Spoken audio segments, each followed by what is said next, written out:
ഒത്തിരി ട്രീറ്റ്മെൻറ്റ് ചെയ്തു, ഒത്തിരി ഹോസ്പിറ്റലുകളിൽ ഞാൻ പോയി, ഒത്തിരി വേദന ഞാൻ അനുഭവിച്ചു. ഒരുപാട് ഞാൻ പ്രയാസപ്പെട്ടിട്ടുണ്ട് ഈ ഒരു കാര്യത്തിന്. ഒത്തിരി ഡോക്ടർമാർ പ്രതീക്ഷ തന്നിട്ടുണ്ടായിരുന്നു, പക്ഷേ ഒന്നിനും എനിക്ക് റിസൾട്ട് കിട്ടിയിട്ടില്ല. അവസാനം ഞാൻ എല്ലാം വേണ്ടെന്ന് വെച്ചുള്ളൊരു രീതിയിൽ ജീവിക്കാനായിട്ട് തുടങ്ങിയതാണ്.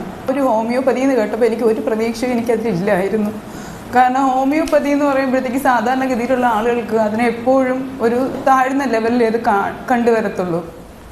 പക്ഷേ എനിക്കിവിടെ വന്ന സമയത്ത് മേഡം എനിക്ക് നല്ല രീതിയിൽ എനിക്ക് ഉറപ്പ് തന്നായിരുന്നു. സോഫി ധൈര്യമായിട്ടിരിക്കും, ഓക്കെ ആവും. ഒരുപാട് ടെസ്റ്റുകളോ കാര്യങ്ങളോ ഒന്നും എന്നെക്കൊണ്ട് മാഡം ചെയ്യിപ്പിച്ചില്ല. അത്യാവശ്യം വേണ്ടുന്ന 1-2 ടെസ്റ്റുകൾ മാത്രമേ മാഡം എന്നെക്കൊണ്ട് ചെയ്യിപ്പിച്ചിട്ടുള്ളൂ. അത് ചെയ്തപ്പോൾ തന്നെ എന്നിട്ടും എനിക്ക് പ്രതീക്ഷയില്ലായിരുന്നു. കാരണം അതിലൊക്കെ നെഗറ്റീവായിട്ടുള്ള രീതിയാണ് കാണിച്ചത്. ബ്ലഡിലൊക്കെ എനിക്ക് പ്രശ്നങ്ങളുണ്ടായിരുന്നു. അപ്പോഴും മാഡം പറഞ്ഞു കുഴപ്പമില്ല, ഇതെല്ലാം ഹോമിയോ മെഡിസിനിലൂടെ മാറുമെന്ന് മാഡം എന്നോട് പറഞ്ഞു. അപ്പം എനിക്ക് പ്രതീക്ഷ വീണ്ടും എനിക്ക് മാഡം തന്നപ്പോൾ എനിക്കുണ്ടായി.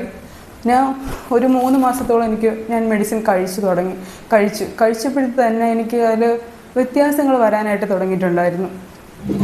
അപ്പം മാഡം പറഞ്ഞു എൻ്റെ 50ാമത്തെ കേസ് ആരാവുമെന്ന് എനിക്കറിയില്ല. കറക്റ്റ് 4 മാസം ഞാൻ ആ മെഡിസിൻ മാഡം പറഞ്ഞതുപോലെ കണ്ടിന്യൂസ് ആയിട്ട് ഞാൻ ചെയ്യുകയും എനിക്കതിൽ നല്ല റിസൾട്ട് കിട്ടി. ഞാനിപ്പോൾ പോസിറ്റീവാണ്. മാഡത്തിൻ്റെ 50ാമത്തെ കേസാണ് ഞാൻ.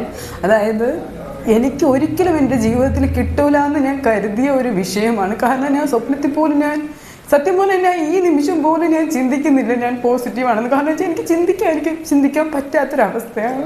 പക്ഷേ എനിക്ക് കിട്ടൂല എന്ന് വിചാരിച്ച കാര്യം കിട്ടി. അതുപോലെ ഈ വീഡിയോ കണ്ടിട്ട് ഒരാൾക്കെങ്കിലും ഇതുകൊണ്ട് ഉപയോഗം ഉണ്ടാവുകയാണെങ്കിൽ എനിക്ക് അത്രയും സന്തോഷം.